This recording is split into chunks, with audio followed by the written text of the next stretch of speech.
Originals listeners. So before this episode begins, I have a little business I need to do. I need to pop myself into the fashion confessional. Okay, deep breath. Forgive me, ghosts of Karl Lagerfeld, for I have sinned against fashion. I have refused, despite my wife's ardent protestations, to throw away my cargo shorts, one pair that I'm ashamed to admit is camouflage. I have found no alternative that works nearly as well as those roomy front pockets where I can store all of my CVS coupons and my spare batteries and the pens that I must have with me at all times. And I also must admit, Karl Lagerfeld, that I've been sent back into mine own house by mine own wife to remove athletic socks that my wife said she could not bear to look at on date night. Okay, I feel much better. Stepping out now. Okay. But I'm serious, it's absolutely true. I know literally next to nothing about fashion, and that ignorance certainly extends to footwear. I mean, honestly, the only thing I really knew about Steve Madden was from those ads in the late 90s with those girls with the big heads and the huge eyes. In order to interview Steve Madden, I did a little research and quickly found out exactly how huge a deal he is in the footwear business. Yes, Steve Madden, like pretty much every other publicly traded apparel company, has suffered some during COVID. The stock has taken a major hit, but even after the stock has taken its hits, this is a company that still has a market cap of about $2 billion. It's absolutely huge, and it's very possible that you have actually bought a Steve Madden product without even knowing it. There's, of course, Steve Madden shoes, but then there's Steven by Steve Madden, there's Freebird, there's Stevie's, and you ever hear of the company Brian Atwood? They make shoes? Well, Steve Madden bought that company. Do you remember the club kid favorite clothes Betsy Johnson made? Well, Steve Madden now owns Betsy Johnson. You ever go into Target or Walmart and buy yourself a pair of shoes? Even if it had the house brand on the label, it's very likely that Steve Madden actually produced those shoes for them. As you're about to hear, Madden doesn't always garner the respect of the snooty tastemakers like Anna Wintour or the poobahs at the Council of Fashion Designers of America. But if Steve Madden feels slighted, what can Steve Madden do? Steve Madden can cry into his piles and piles of money that his business makes, while one by one, each of his competitors disappears off the face of the earth. This is The Originals, and I'm your host, Andrew Goldman. As an interviewer for places like the New York Times and Vulture, I've interviewed way more celebrities than I care to admit. A lot of stars don't really want to share much of themselves, so I created The Originals to interview cultural figures who actually have something to say.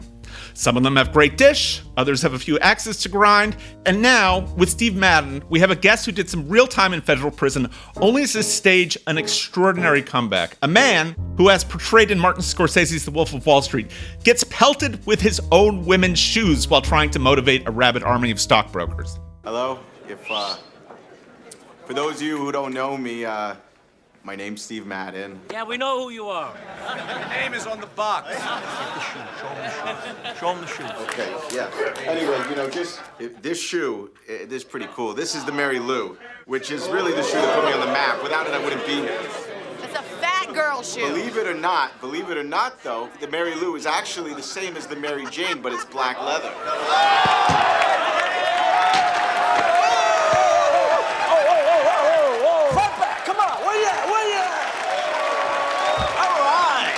Let's give it up for Steve Madden and his awesome Mary Lou. Hold that up proud. Give him a round of applause. It's an absolutely incredible story, one that Madden tells himself in his brand new memoir, The Cobbler. Steve Madden, welcome to The Originals. It's good to be here. Your book, The Cobbler, it's a fantastic read. Congratulations. Thank you. Generally we do so many entertainment figures. You were my first footwear guy, so I've done some research, and what I didn't realize is how much of in the shitter some of your competitors are right now. Oh, yeah. But one thing you get out of it is you are about as competitive as a person as I can imagine. That's one of the things that you're very honest about. I don't love my competition. It's true. Yeah. Like I was like, so how's Aldo doing? Yeah, Aldo just went bankrupt. How's Nine West doing? They're bankrupt. Steve Madden is not bankrupt. No, we're thriving. What's the Although deal? We've certainly taken our hits in the pandemic, but why is that? I was thinking about all the stuff that I used to wear as a kid. I was thinking about like the things that we had to have. For boys, I remember when we'd have to have the hooded Ocean Pacific things, yeah. And then I had to get the members only jacket. Yeah. And at a certain point, Steve Madden came in for young girls. Yeah. But it never went away. Now, Yeah, why is it that there are some things that we just don't hear about anymore that just totally went away, and Steve Madden persists and actually grows? Well, we're devoted to our product, and we got a lot of smart people that I work with, and product is first here. And I always feel like sort of a mantra would be, if I take care of the product, everything will sort of fall into place. It's a great question that you ask. Where do they go astray? Well, just to rifle off a couple of things, in the case of Aldo, they got hurt by the many, many leases, and the pandemic just shut their stores down. And so they were faced with all these rents and inventory, and they weren't really a wholesale company like we are. So in fairness to them, they got hurt. I mean, they were a casualty of this plague. I suspect that Aldo had some trouble before the plague hit. As far as Nine West, which was the great brand, the founders sold the company. The people that created the shoes that everybody loved for 20 years, and the new people that bought it just didn't have a sense of what the brand was, and they lost their identity.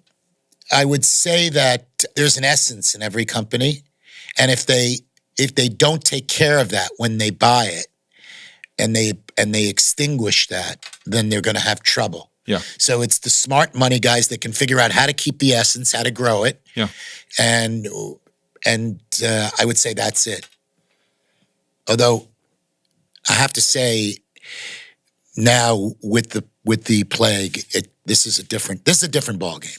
This is a different thing. So we kind of should take that off the table because Is it sort of there by the grace of God go on? Yeah, a little bit. I don't want to rejoice in anybody's getting hit over the pandemic. That is that's a sad one. But before the pandemic. But before the pandemic, yes. Who did you rejoice? What was the best day for you? Yes.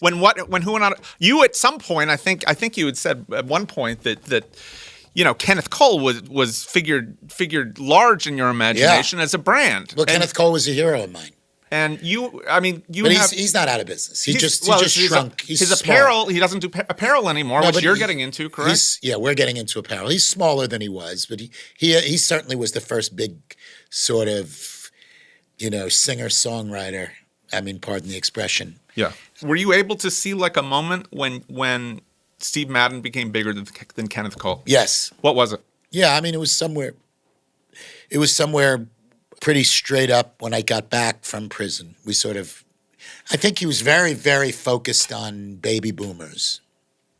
And we kept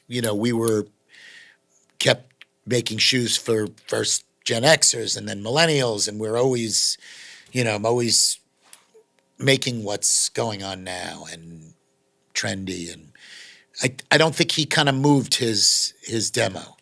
Yeah. Maybe. And did you watch that when it was happening? I did. I did watch that. Yeah. He's a terrific guy. We have sort of vanquished everybody.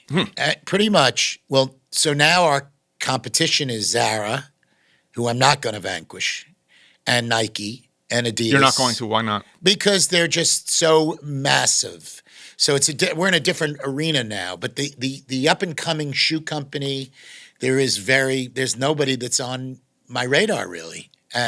Where I used to live and die with the competition. I'm sure there's some kid that's up and coming that's laughing right now is going to listen to this and say, "Oh, I got something for his ass."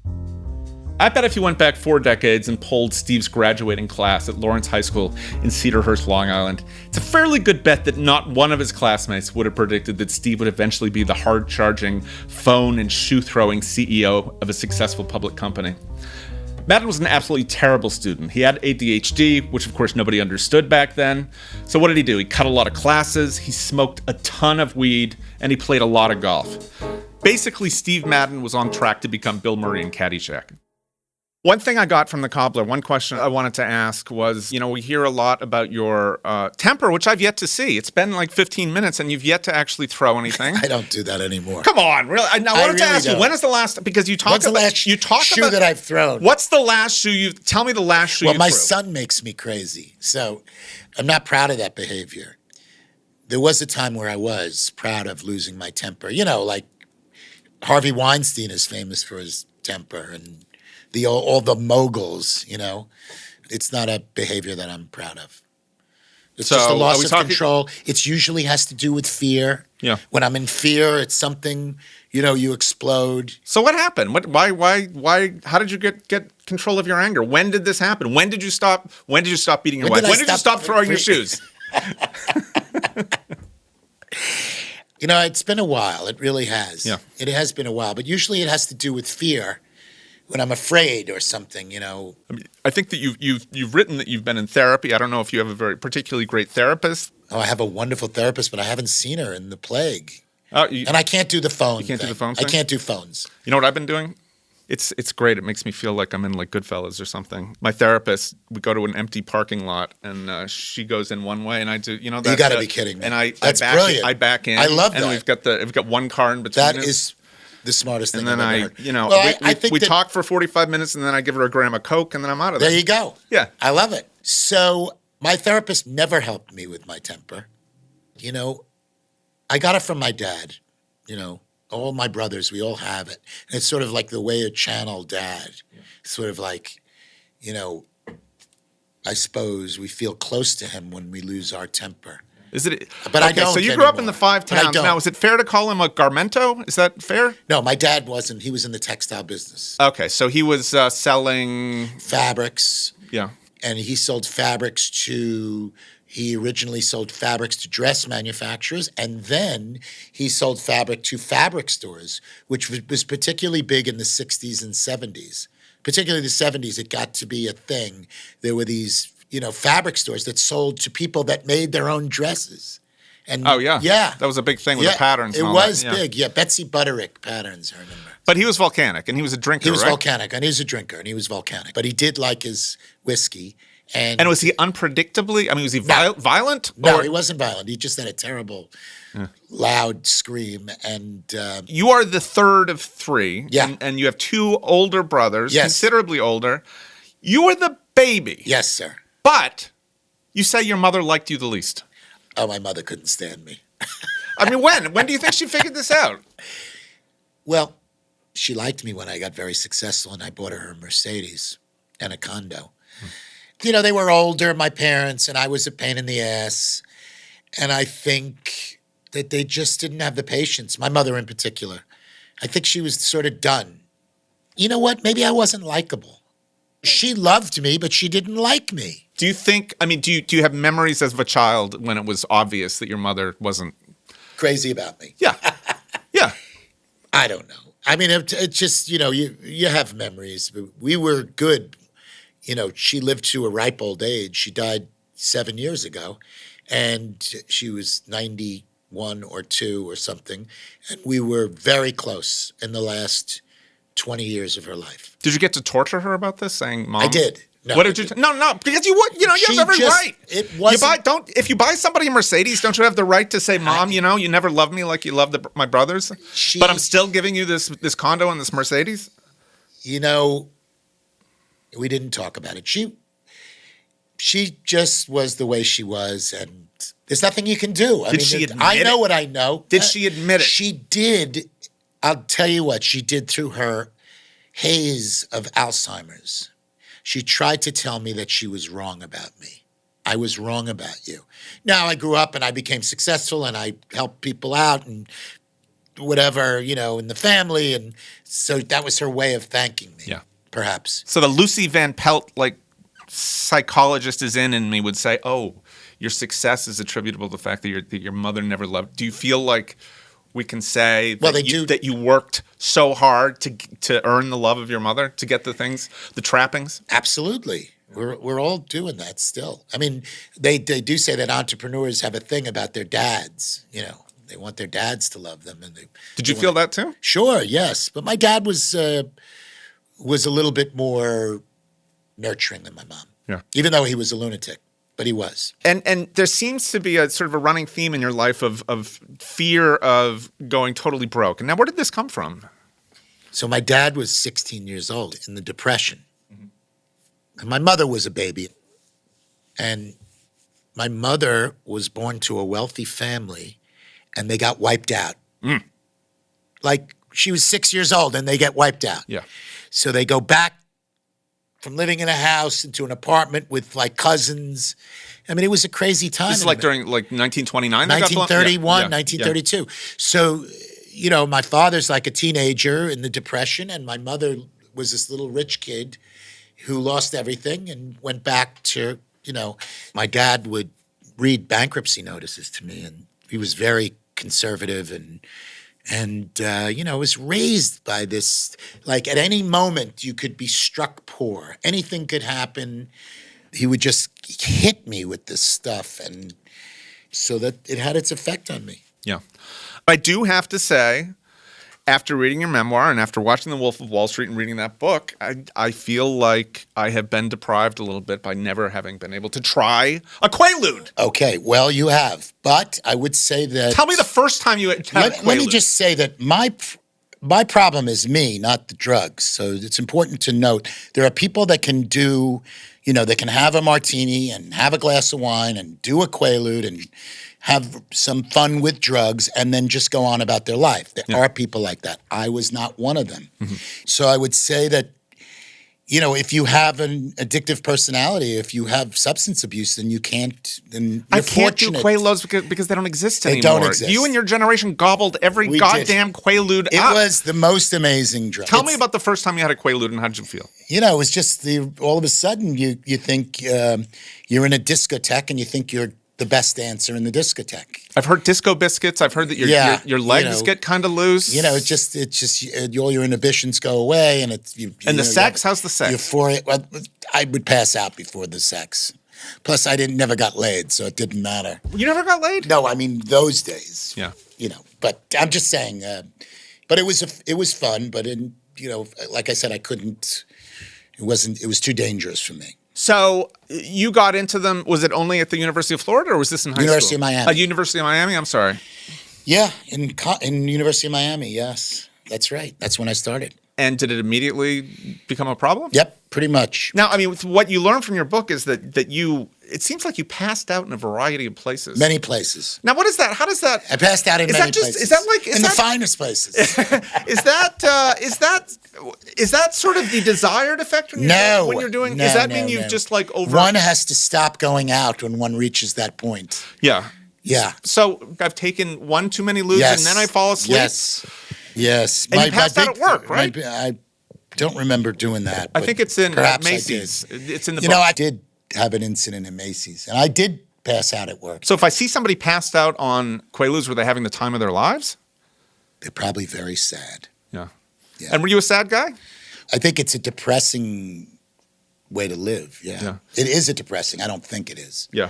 Yeah. So, you know, when you read your book, you learn a couple of things. One is that I don't want to ever get in a car with you. Don't want to do that. And you still don't. By the way, I'm sober as a judge and you don't want to get in a car with me. Do you not drive? I drive. I do. I drive and I'm distracted. How many cars do you think in your life you have totaled? A lot of cars. How many cars? A lot. Maybe 10. 10. I'm a little bit like Mr. Magoo. I mean, did you ever watch Mr. Magoo? Of course I did. He sort of drives and he keeps driving and then there's cars cracking up behind him. I usually get lots of honks and lots of fingers. People give me the finger a lot. But you did have DUIs though. So I did. So I had you a were lot like, of DWIs. You were DWIs. So you were like whatever we call them. Yeah.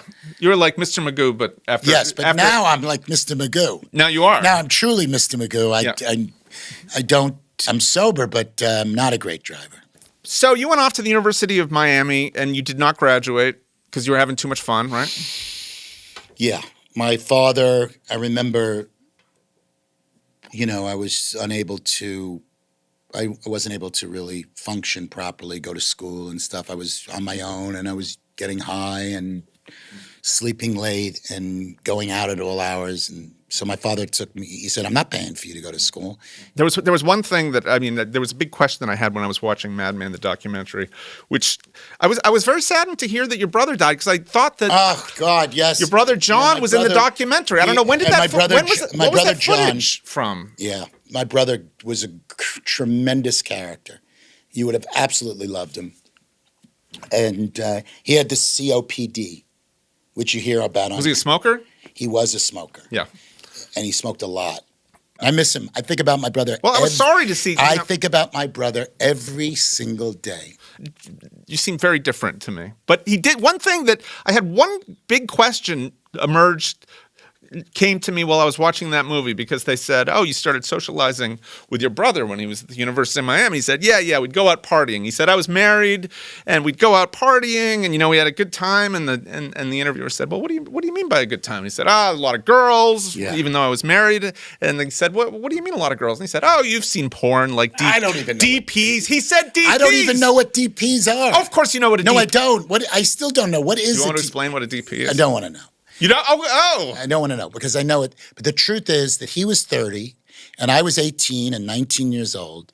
And, it would be like, go to clubs with my big brother. It was fun. We had a lot of fun. I'm going to hook you up to a polygraph and find out that you really don't know what a DP is. I swear to you. You really? I do not know what a DP is. What is a DP? My brother would say. It's sharing a woman. Double penetration. Oh, is that what it is? I didn't even know that. Did it? Okay. So I don't remember. I think that's a. But he was, it was like a lot of booze in those days and a lot of drugs. And okay. He was, he was a great character. His job was entertaining. He built our international business. He did a phenomenal job. But he was, he was a front guy, Yeah. And you ended up selling shoes in Long Island, right? Mm-hmm. I just fell into the shoe business. I worked in a shoe store, and then life happened, and I will say, when I worked in a shoe store at 17 on a Saturday, I had the same drive that I have today that I had 10 years ago, 20 years ago. I was on that floor trying to sell shoes, working my ass off. So you start your business. Yeah. You work at a few shoe stores. You start your business. So when you started, were you an addict? Were you still an addict? I was just getting sober. It was all happening at the same time. So do you think you had to get sober before you could create Steve Madden? I had to get sober to. Are there any drug addicts that have incredibly fantastic thriving businesses right now? I doubt it. I'm sure there are. Yeah. I think some of the rock and roll guys were very successful until they weren't. When Steve Madden started his company back in 1990, he had a very specific MO, and it's one that he hasn't entirely deviated from, and it's one that's dogged his reputation a little bit. So Steve would be out, and he'd spy a woman's shoes that he absolutely loved. So he'd either take a picture of it, in a lot of cases he'd give the woman money for the shoes off of her feet, and then he'd take it back to Queens, and then so copy is too harsh a word, but he'd interpret it. He'd use the shoe as inspiration, and he'd make his own Steve Madden version of the shoe, which could be hundreds and in some cases even thousands of dollars less than the original.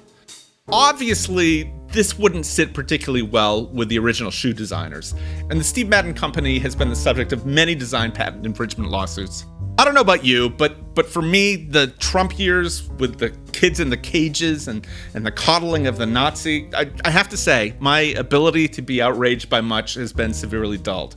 So when I see a picture of Balenciaga's multicolored Lego pump from their fall 2007 collection, and this is a shoe that apparently Beyonce made famous, and then I see it pictured next to Steve Madden's buckled heel shoe, do I notice these two shoes look pretty similar? Yes, I admit that I do. But when I learned that Balenciaga sold their shoe for $4,175 and Steve Madden sold his for about $100, do I pretty quickly get over that outrage? Yes, I do. See, I admit it, I have a working class chip on my shoulder, and I feel like that stupid $4,000 shoe had it coming to it. I've got to ask you about this one part in your book. Maybe you can tell me. So your late brother, John, it was his daughter, right? His daughter wrote a book, yeah. Wait, your late brother John's daughter wrote a book? Yes, her name is Kira Madden. She wrote a book, Long Live the Tribe of Fatherless Children. It did nicely. It was reviewed by the New York Times. They're making a movie out of it. What? Yes. What did everybody write it? I don't understand. Was this about, was it about footwear? Okay, so no, it wasn't about footwear. And was this the one that was wearing the Louboutins? I'm not over it yet.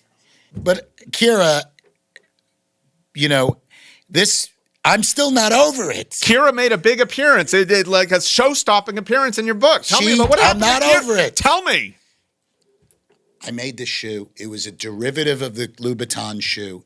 It was so gorgeous. $140, later $99. The most beautiful shoe you ever saw in your life. What was it called? It was called the Lalo. And I go in, and it's like It's a stiletto? It's a pump with a platform and a peekaboo toe. Yeah. And I go into her room, and she's 16, Boca Raton, Florida. And I see the Lalo over in the corner.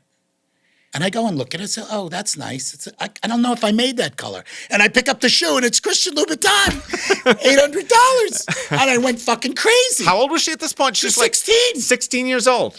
The truth is, I don't blame her. I blame her parents. I believe passive-aggressive on the part of her parents. Really? Yes, they're going to let me know that they don't quite, that maybe they're a little better than Steve Madden. No kid. Wait, but he works for you. He makes I that. know, He but makes you an know how entire that shit goes. And I love him, and I loved him dearly, but perhaps he had from what you certainly his wife. From what? Oh, his wife. Yes, From what definitely a passive-aggressive. Well, and did you get a chance to tell your sister-in-law what you thought about the? I'm doing it through the book. Which is really? The ultimate passive-aggressive. The ultimate passive-aggressive move. Yes, I've told the story. But the Louboutins, I could So tell what? you. So you think is there a class? See, what's interesting about your shoes, and I wanted to ask you about this, is that your shoes, I think that generally, I think I looked them up. You don't really have shoes over $200, right? No. There is, people buy luxury shoes that are $1,000, $2,000, because of, and I think part of it is the aesthetic, but a lot of it is to be wearing the Louboutin or the Chanel pump. Okay, How do you? Let me just ask you this: how do you make a shoe that's a lot cheaper that is similar and still have them be cool? Okay, so there isn't a lot of that. But there is some of that, nicking them, and kind of being inspired by like the latest Celine shoe or whatever. We don't do a lot of it because a lot of times it doesn't translate down. So most of the time, the people that buy our shoes aren't even aware. Some of them are not even aware of the expensive shoe. They just think it's a cool shoe. Yeah. And then there are people that just don't want to spend that kind of money. Yeah. There are many people. I have friends. I have a girlfriend, not my girlfriend, but a friend that is a woman who has a closet filled with Chanel, and she lives in Miami, and she'll sneak in the odd Steve Madden shoe into her repertoire because, she knows the value is there. Do you get your due? I mean, there was there's a profile years ago that said you felt like you were dissed by the CFDA. I was. I did feel like that for a long time. I don't feel that way. Why? I don't feel that way. Well, why didn't you get your due? I was dissed. Why didn't you get because we were known as we copied certain stuff. But I want to talk. The truth of the matter is that we are copied more than any shoe brand in the entire world. We are copied by everybody. Steve Madden is the most copied brand in the world. And, we presented a collection. Yeah, is there the odd, Chanel idea? Yes, there is. But mostly we've created this collection. And I felt that they just didn't honor the price point, and they didn't get it. The snobs at the CFDA did not get. And I thought Anna Winter got it because I remember her daughter used to shop in our store. Yeah. Even though she's the leader, or was the leader. I thought that she would get it. Do you but I guess she didn't. So the knock is, and then I let go of it because it was, they were giving like Puff Daddy awards. Yeah. And we know that he's not like designing anything. Right. Right. I mean, we know this. Yeah. And like people like that were getting awards, and I was like, what the fuck is wrong with you guys? Yeah. Just because I make shoes for teenagers, then the shoes are $60. I mean, you can't give me my. And I spent a year on that. Having a resentment. I'm over it now because I'm a household name and everybody loves my shoes all over the world. Yeah. And so, but let's talk about this. It's a bit obscure, the CFDA anyway. But I mean, in your memoir, you talk about the process of creating shoes. And one of the things you did, you would be driving around and you would see a shoe that you liked and you would stop. You weren't driving, thank God, at that point. Thank you had God. somebody driving you Yeah. around. But you'd pull over the car and say, I want a photo of your shoe. I'll buy you a new pair of shoes. I want to take these shoes. And you would go and you would adapt shoes. And I feel like this is the way. No, I would. But see, the thing is that my process is not so much a copy. It's more of the vibe. The girl is wearing the shoe. It's a certain shaft height. She's wearing it with a certain piece of clothing, and it's just the whole inspiration of the whole thing.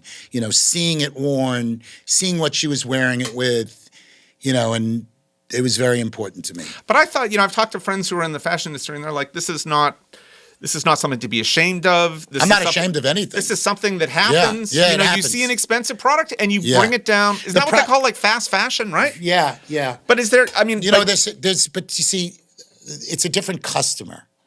You know, it doesn't always work. I've tried it. It doesn't always translate. Yeah, So you have to be careful. yeah. But I mean, is the message just like, you know what, this happens? Everybody's copying. Everybody You know, live with it. The truth is that we're copied more than anybody. If you go to certain parts of California where they call the Chinese mafia, Yeah. you know, bunch of factories and Yeah. city of industry, and it's just like one Steve Madden shoe after another. Does it bother you? I love it. You love it. I love it. I Yeah. fucking love it. Yeah. They go to my mall stores, South Coast Plaza, and they buy every fucking shoe, and I love it. And because I know that when they stop copying me is when I'm fucking done. Yeah. I fucking love it. Here's a clip from The Wolf of Wall Street that's particularly relevant to the Steve Madden story, and a big part of the reason he ended up in the Fed's crosshairs in the late 90s. An IPO is an initial public offering. It's the first time a stock is offered for sale to the general population. Now, as the firm taking the company public, we set the initial sales price, then sold those shares right back to our friends. Look, I know you're not following what I'm saying anyway, right? That's okay, that doesn't matter. The real question is this: was all this legal? Absolutely fucking not. But we were making more money than we knew what to do with. So why exactly did Steve Madden end up in jail? Well, do you remember those 10 cars he totaled? One of them belonged to his good friend since second grade, a guy named Danny Porish. Now, Danny was the basis for Jonah Hill's Donnie Azoff character in The Wolf of Wall Street. Danny did, in fact, marry his cousin. He apparently didn't have teeth quite as large as the ones that Jonah Hill wore in the movie. But as you might recall from the film, Jordan Belfort, played by Leonardo DiCaprio, hoped to expand his boiler room beyond selling worthless penny stocks. So when the topic of IPOs came up, Danny immediately thought of his old friend Steve Madden, whose struggling shoe company was seeking a quick cash infusion. So Belfort Stratton Oakmont underwrote Steve Madden's 1993 IPO, which made Madden rich overnight. But this wasn't the only dealing that Steve Madden had with Stratton Oakmont. Before his company had gone public, Madden played a role as a flipper for Stratton Oakmont. What he'd do is he would buy large positions in other, mostly worthless IPOs and flip them back to the firm at a predetermined price.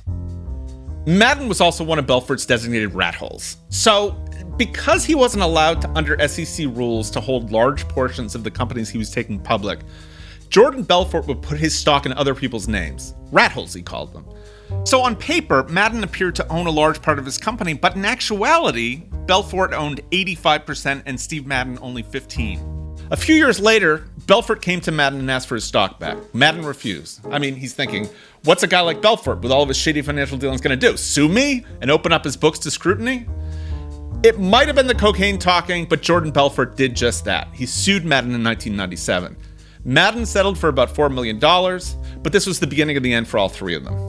Belfort and Porish were arrested the following year, and in exchange for lighter sentences, they helped the feds build a case against Madden, who himself was arrested in 2000 for securities fraud and money laundering. Madden took a plea deal and ended up serving about 2.5 years in prison. I recently did some reporting about prison, and to a person, every person that went to federal prison said, the period after sentencing, before I went in, was the absolute worst period. Yes, and that is exactly right. And I remember playing golf. I have this memory, and I remember it was what they call a pro-am. We played with a pro, and it was in a golf tournament. And I remember thinking that I would love to trade places with the pro's caddy and become a caddy and just, toil and absolute anonymity, you Yeah. know, and just be a caddy and just no one would know who I was. I I remember guess fantasizing about that. Yeah. Like thinking I would, wanted to be anybody but me. So, what did you think about? Did you think about running? Did you think about killing yourself? Did you I think? never thought about killing myself.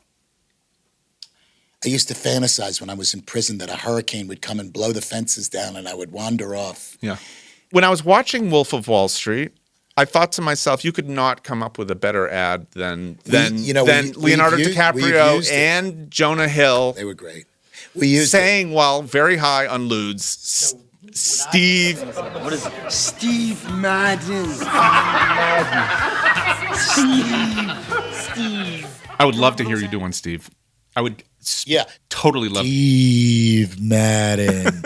So when I go to the Barclays Center, to the net games, so they introduce me to the crowd, they play that clip. Yeah. Steve Madden.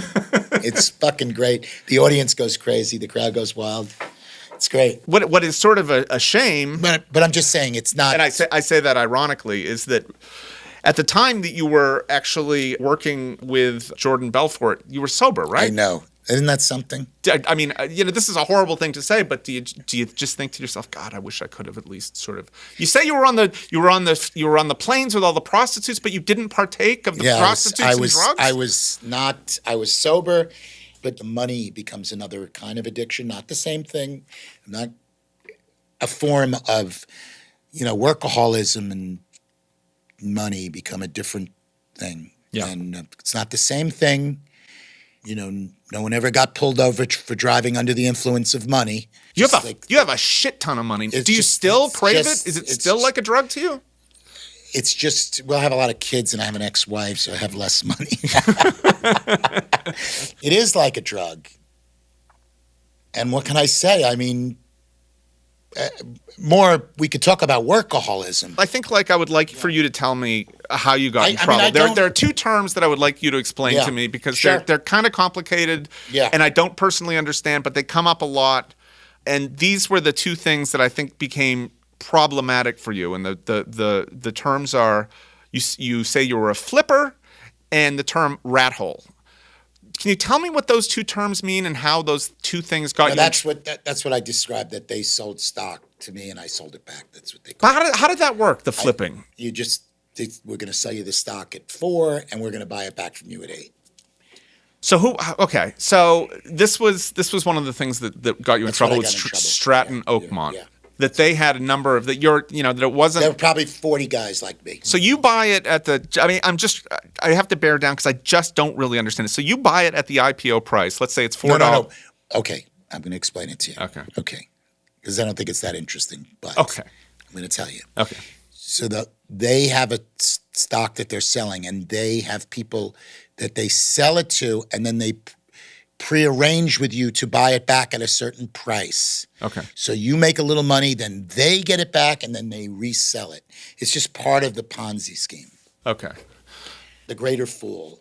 You write in the book the difficulty of starting a business is that, there's the margins. You have to, if you're going to have inventory, before you can even sell out your product, you have to pay for it. And then you wait, 8-10 weeks before you get the money back. So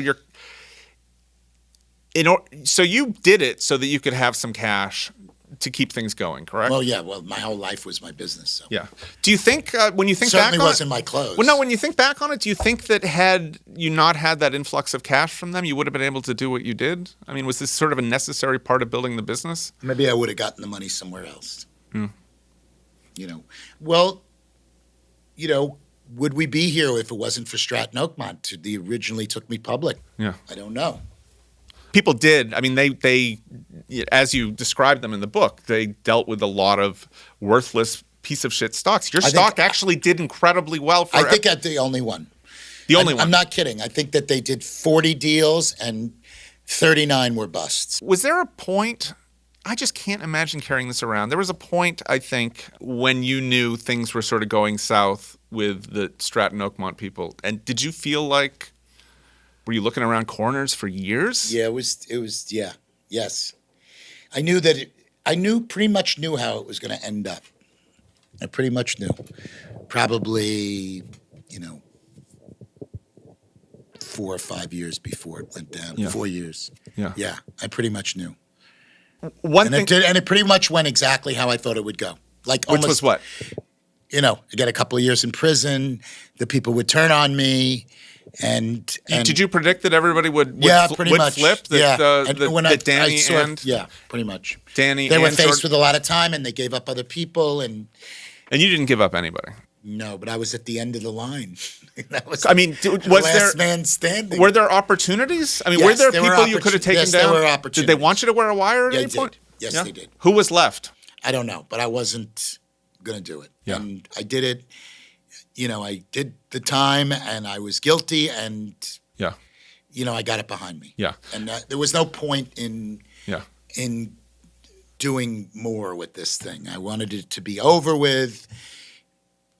I was tired of it, Yeah. and so that was the end of the line for me. You said you have no ill feelings to Danny or to Jordan.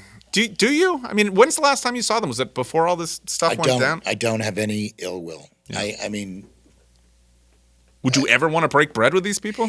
sure, I would. I mean, I don't. Yeah, I would, and I don't. I think that I have to accept responsibility for what I did. Mm-hmm. I think blaming them would be, just not an honest thing. I mean, I Yeah. was in it with them, and I'm not gonna, go whitewater rafting with them or anything. But we have a little music company in Los Angeles, small little music lab kind of a company, and we gave his son a job as an intern. I think the plague hit, and I don't think he ever really started. Really? Yes. Okay. Yes, we did. I assume you've read The Wolf of Wall Street, and there was this one point that was really pretty surprising to me where Jordan Belfort actually marvels at how greedy you are. There was a point where, do you know what point I'm Yeah, talking? I didn't read the book. Oh, you didn't read the book. I started to, and I said, what am I doing? But, What the fuck am I doing? I got the book from a lawyer, and I yeah. went to read it, and it was, But, I mean, do you guys feel like, it is. Danny went on Medicaid fraud or something, right? No, I don't think he ever got, did he? Yeah. I know he got it looked at for that. He got I looked don't at. think he got arrested. I don't Well, believe isn't that kind of, No, I don't think he, I mean, think look, he's a, character, but nice teeth. nice teeth. And Wow. it was certainly interesting. Yeah. It was certainly interesting. I heard this rumor. Is this possibly true? Did you possibly get bar mitzvahed in prison? I did. Tell me about that. I did. What is a prison bar know, mitzvah? that's so Did anybody- crazy, Does right? anybody? Do you, So the Lubavitch, the group called Lubavitch. Yeah. It's a Hasidic group in Yeah. Brooklyn. So they go around to the prisons, and they come in. They the prison system lets them come in, and they pray, and they wrap tefillin Yeah. and do all this stuff. And so then one day I was there in the makeshift shul, Uh-huh. and 10 young rabbis came in, and they make me read this thing, and they do a little dance, and I read this thing, and they go, "You just got bar mitzvahed." Oh my God! You read the Haftorah, and 10 people dance, and that's Wait, are you saying you accidentally were bar mitzvahed? accidentally. You yes. accidentally? I accidentally got. I'm not kidding. I did Seriously? not know. No, I did not go. I was going to my own bar mitzvah. Did you get any pens or a watch? I or got anything? nothing. You got nothing. I got nothing. And you spent how long did you spend in the? I'm going to say was- this I as though I was in myself in the hole. Were you in? I was in the hole for 5 days. 5 days. 5 days, yeah. 5 days. Solitary confinement. Yes. Tell me about that. It's like Tales from the Crypt. So, Oh, my God. I mean, people go. I don't know how long it takes for people to go like insane. When I went to the hole, it's interesting that you say that. So why I was put in the hole, it was somebody from the outside. I had given a job at Steve Madden to a friend of mine that I was in prison with. I gave his sister was a secretary here. So I gave her a job. And they hire this girl. This guy's a good friend of mine. Yeah. They live here. They're nice people. And so she sent him a package with Steve Madden tape on it. So they locked us up. They thought we were doing a criminal conspiracy on the outside. Okay. So it was just an investigation. He's what they call OC, which is organized crime. The guy Yes, okay. that I was friends with. Yeah. Okay. So I was put in the hole for 5 days. Just like that. They just come and grab you, put you in the hole. And when I first got It's like going from like a prison within a prison. It's unimaginable. It's like a dungeon. And I go and I hear barking. Like there are people barking because they had been there for so long. It was insane. It was really. Did you? Do you lose sense of time? I mean, tell me what it's like. Do you lose sense of? Do you know what? Do the day lights go on, lights go out? You lose. It just. Man. Do you lose sense of time? I don't know. I mean, it was. They slide food under the door. Yeah. Did they tell you when you're getting out, or did they just come? Do they just Count of Monte Cristo? Do they just come and pull you out? Did you know they were like just come and take you're out? Like I got out. Like 5 days later, I was. How I thought long? I was going to be there. I thought I was going to be there for months. How long do you think before you would have gone crazy? I wouldn't have gone crazy because you would be surprised. There were people barking. There were Steve. people barking. Somebody obviously went crazy. What one can endure, you would be surprised. Yeah, you'd be surprised. But I mean, God, it was awful. What's interesting is you have a lot of relationships now in the music business, and I feel like you've done a lot with Irv Gotti, who took a name from an organized crime. He has a company called, what is it? Murder Inc. Murder Inc. Do you get cred in the music industry? No, Irv Gotti, Jay-Z gave him that name. Okay, so that's. First of all, his name's Irv Lorenzo. So Jay-Z gave him that name. But this is a guy who embraces this. But that's part of the whole. You can't call yourself Irv Gotti and then call your company Murder Inc. and not embrace. You are correct, and he's a wonderful guy. Yeah. And there's like a 75-year-old Jewish guy trapped inside his body. He's the greatest storyteller. Yeah. That ever lived. You hang out with him. He'll tell you stories about the music business. He's I'd love to meet him. Shecky Green. Really? He's amazing. So anyway. Shecky Green should have called himself Shecky Manson. Yeah, Shecky Manson. That's funny. So Irv actually got indicted. I saw that. Yeah, and he beat it. They Yeah. tried, and it was similar in a way. It was sort of a ghetto hood version of Steve Madden. In a way, what was his? Irv's thing was they say that the funding, or I'm sort of giving you the Cliff Notes because I'm not really sure. But basically, they said that some of Irv's funding came from a local, gang leader, murderer, drug dealer. Yeah. And that's where he got his funding from. Yeah. So they're trying to say that Irv was somehow involved with this fellow. And he wasn't. And he knew him, because he was in the neighborhood with the guy. But he certainly, Irv built his company because he was a brilliant, producer. Ashanti and DMX and Ja Rule. Those were all his acts. But the whole concept of turning lemons into lemonade. Do you feel like this prison cred has given you credibility within the music industry? Because this is obviously, you need to have music industry. No. The answer is no. No. And anybody who thinks that deserves any credit is a schmuck. It's a horrible thing. I'm not proud of it, but I'm not ashamed. And I tell the story because it's like one of those things that everybody knows about it anyway, and so you might as well demystify it. So that's why I talk freely about it. Yeah. It's not like this is the day and age where you might as well come clean, right? Yeah. Tell me, how do you get famous people? I want to go through a list. Maybe you can tell me all the, there are people in your book. What famous person has worn your shoes, and what famous person has actually sponsored, We've had a lot. We've done deals with Cardi B. We've had everybody. I mean, Madonna. You did with shoes. You did something with Kendall. Kendall and Kylie. So when you think about these people, I played golf with Caitlyn. You did? I did. When we were doing Kendall and Kylie, Bruce Jenner and I played golf in Los Angeles together, in Riviera. He's super nice guy. It was just before. I don't think we can say that anymore. I don't give a shit. Okay, super nice lady. Sorry. Whatever he was very nice. Wait, was he Caitlyn at that point? No, he was Bruce at that point. This is where I can't figure out how. I don't know how to do that. Whatever he wants. He was a lovely. He was a lovely guy, girl, whatever you want to say. I don't care. He was a lovely person. Yeah. We had a great time. We played golf. I was working with his daughters. Yeah. He was fun. We had a great day. How is he as a? Fuck. He's a great. God, he's no. He's a. All right. How is she? Well, as a golfer. He was a great golfer, fantastic athlete. He's one of the greatest athletes of all time. Yeah. And he was a very nice guy. We Yeah. had a lot of laughs. But I mean, okay, so basically what I want to ask you, if you get somebody to do your shoes, I mean, is it just about money, or do you have to go in there and work on them? And how do you get... I would say today it's about money. Yeah, it's not so much, it's all about money today. But is it worth it generally? sometimes it is and sometimes it isn't. Sometimes we do things just because we want to do a certain kind of branding, reach a certain constituency. Yeah.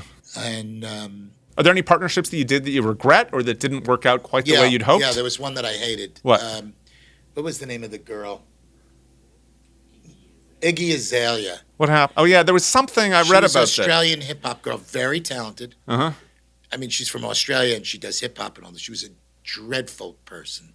Yeah, I couldn't figure out what the hell went on because, like, she got there on. There were some photos that came out. What? Like our team put together some things and she didn't like them. Instead of calling us up saying, gee, I really didn't like the way you put those things together, she went out publicly and talked badly about us, and we're partners. I fired her on the spot, canceled it, paid her off, got rid of her. Yeah. And I was warned about her by one of her managers warned me. Do you still follow music? Yes, of course I do. Do you know any? Because I was looking at the top downloads, and I want you. And don't lie to me. I won't. Don't lie to me. I don't. Tell me if you've heard of these people. Yes. Because they Go were. ahead, hit me. And if you tell me anything you can about them, I want you to see. How old are you? 62. Because I'm considerably younger, and I've never heard of any of these people. Okay, go ahead, hit me. Okay. Who do you- Pop Smoke? Pop Smoke died. I'm very sad about that. Oh, well, that suggests to me that you actually know who Pop Smoke is. Of course I know who Pop Maybe I Smoke should just, is. maybe this little baby. Little bit. He's hooked with the isn't he with the new, You're asking the wrong, I'm just wondering if you could possibly, I don't know. There's Da Baby, there's Little Yeah, Baby. there's Da Baby. And I wondered, know. I want to know, are Da Baby and Little Baby related? I don't know. Twins, perhaps? There's The Baby. There's The Baby in There's addition Baby, to, there's who's Little part of- Baby, of- Da of- Baby. Baby was the guy that discovered Lil Wayne. I'm very impressed that you know all of Now, I don't know how to pronounce this, but it says Lil Lil Uzi. Uzi Vert. Oh my God, you knew what I was going to... Of course I know. Who is Lil Uzi Vert? Lil Uzi Vert. Honestly, I was going to say Little Uzi Vert. No, French. I have 13-year-old children. Okay, so this is not I about would- you. This I is would not. Let me be honest that I would not know. Of course, I would know Cardi. Cardi had the song of the decade, Bodak Yellow. Cardi B. Now, Cardi B, now forgive me, did Cardi B once instruct you to eat a dick online? Was that Cardi? No, that wasn't Cardi B. Who was that? Eat a dick? I don't know anything about that. Really? No, I don't. Cardi B is a good girl, good friend of mine. I don't I mean, understand. There was a big news. No, we got in the middle of a thing between Cardi and... Here, do you want to see it? No, I believe you. Okay. So you It don't wasn't- remember saying... No, there was a thing between Cardi... And somehow it And, involved what's her 50 name? Cent and Iggy came into yes, it. Yes. What's her name? Nicki Minaj. Oh, it was Nicki. Yeah, Nicki Nicki Minaj. told you to. I don't know if did she say that I should eat a dick? Nicki told you that you should Yes, eat a dick. eat a dick. I don't recall that from Nicki, but she's great. I met Nicki in Bel Air. I went to her house. Can you, if somebody tells you online that you can eat a dick, can you still say that you like them? I think that they are reduced to comic book figures, and I don't believe that anything is real, and it's all playing and nonsense. And my experience with Nicki Minaj, I went to her house. I thought she was beautiful, and not at all what I expected. And we had a misunderstanding. Yeah, can you explain it to me? I'd love to. Okay. I'd love to. So we were going to do a deal with Nicki Minaj, but we found out that she had a deal with Kmart. So we couldn't do it. Mm-hmm. So she was in a fight with Cardi B. And she said, Cardi, you did a deal with Steve Madden that I turned down. And I pointed out to Nicki that she didn't turn it down. We couldn't do it. I would have... Right. Before she said to eat a dick, you said she was a liar. That's Yes, right. I probably spoke too quick. But I Okay, would all say right. that maybe she didn't remember. But, and I'm not sugarcoating it. And they get into this stuff, and And I was trying to put myself in your shoes. It was silly. And I was thinking, and I was just wondering. Everybody was all. Everybody loves to be loves to kind of be in the mix. And I was thinking. It was foolish of me. I would love. It was foolish. If Cardi. But that's the truth. If Cardi B ever wanted me to tell. I love Nicki Minaj. Do you know how big my podcast would be if Cardi B told me. To eat a dick? To eat a dick? Cardi didn't tell me to eat a dick. Oh, it was Nikki told that told me. Nikki told me to eat the dick. Okay. Please get it straight. Okay. Is there anybody that's huge that you wouldn't work with who possibly could bring you sales, but for whatever reason, just not Steve Madden? Well, I turned down Ivanka. When? Before he was president. Why? Turned her down. I was appalled by the birtherism of her father, and I didn't want anything to do with her. She subsequently went with a competitor of mine. They did well for a couple of seasons. Now, was this the one that got pulled from? Yeah, Macy's, yeah. From Macy's? Yeah, but I turned her down. What did you think of her when you met her? I assume you met her. Did you meet her? I met her, yes, of course, yes. What did you think? She's like the way she is now. I mean, she's mostly reprehensible, but let me ask you this. I mean, what I think that your memoir is very enjoyable. What it's missing is I don't know if you weren't getting laid a lot. There's not a lot of sex in your memoir. Were you? I mean, you must have been really getting focused on that as much and as selling shoes. Really? Not, I mean, it was really more about the journey. It wasn't. One day we'll put out the sex book. There is a sex book? Maybe we'll write it together. Okay. All right. But what I wanted to ask you, you ultimately married Wendy. Yes. Who had worked in your office for many years. Yes. You guys never had romance while you were actually working together. And then she starts visiting you in prison. It was sweet. It was beautiful. And it's a very strange place to have a romance. It isn't actually. It happens. It does? It does. I guess, I don't know why, but it does happen. Did you get letters from people who wanted naked pictures? Yeah, a couple. I got a couple. Everybody's looking for a husband, I got a couple. husband. Yeah, there's a lot of that. There's a lot of that. But this was a beautiful thing. We were very close before, but we were never romantic. It was an age difference that got smaller. How many years? 14. 14 years. Yeah. That's not like... No, but when you're young, that's big. Yeah. So when she came to work here, I was 35 and I was 34 and she was 20. Yeah. So that's big, right? Yeah. But when you're 50 and she's 36, it's not so big. Do you think that she had designs on you? Was she visiting you because she had the huts for you? No, it was just a very organic, beautiful thing, and we're still family. Okay, well, I want to get to that, but let me ask you this. Yeah, but I mean, here's the thing that's interesting to me is you actually got engaged while you were in prison. I did. And did you have conjugal visits in prison? No. So this was sort of like... Yes. I hate to put it in such I got graphic engaged terms. before doing the deed. So, did you think... It did... Well, my mother actually made a comment about it. Yeah, don't you kind of... Like, she gave me a look, like... But don't you, sample the merchandise. Yeah, did you? No, I didn't. I did before we got married, but I'm just saying it was a beautiful thing. And, you're vulnerable. One is, obviously, it's a wonderful thing. It's just a wonderful thing. But thinking back on it, I mean, do you feel like, is that a time to make a decision when to get, I mean, obviously you got divorced. You got divorced how many years after? You had 9 years. You had three kids. Yeah, three kids. Does this speak about you or speak about the marriage? I mean, was it just not the right person? Because you hadn't been married up until that point. Are you just not great in relationships? It's me. I'm just a bit of a loner. Uh-huh. We had a good marriage for a while, and I just couldn't handle it, and she couldn't handle me, and we had great kids. I know that sounds like bullshit, but we really do, and we partner together to raise them. Like, when you get divorced, I mean, this is my experience. So, like, you hate each other for like a year after, and you fight, or whatever.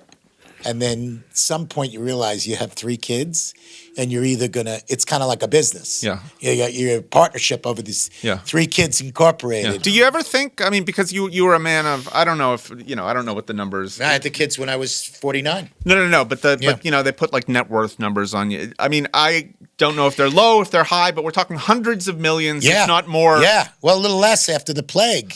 Do you think when you're that wealthy and you're getting divorced, do you ever think, well, well, I'm wealthy enough to have a bunch of different houses. She can have her habits. I'm going to have my little house in this. I mean, I feel like there are many marriages like that. Yeah, I feel like guess. maybe Matt Lauer and Annette before, If you could figure that out, maybe that's a good thing. Did I you don't consider know, but it? It doesn't. Or was that just not something that would have been acceptable to her? Definitely not been acceptable to her. I can tell you without question. She would have said, "Eat a dick." She would have told me. She would have told me to eat a dick. It's getting on. I'm getting a little peckish. I might have to go. I'm going to go forage, and I'm going to have to go eat a dick. Okay, we have food right here. And Steve Madden, I can't thank you enough. You've been a fantastic guest. Thank you for being on the originals. my pleasure. I loved it. It was great. That's the episode. Thank you so much for listening. If you liked it, please subscribe and rate highly. Even if you hated it, please subscribe and rate highly. Tell 10 of your friends. This episode was produced by myself, Andrew Goldman, as well as the incredibly handsome and very tired new father, Rob Heath. The Originals was produced in proud partnership with Los Angeles Magazine. I want to thank everybody at Los Angeles, including Silver Fox editor Mayor Rashawn. Special thanks to Steve Madden's Matt Ellenberger, as well as Kusarak & Company's Lauren Kusarak. The Originals is, as always, a highly replaceable production.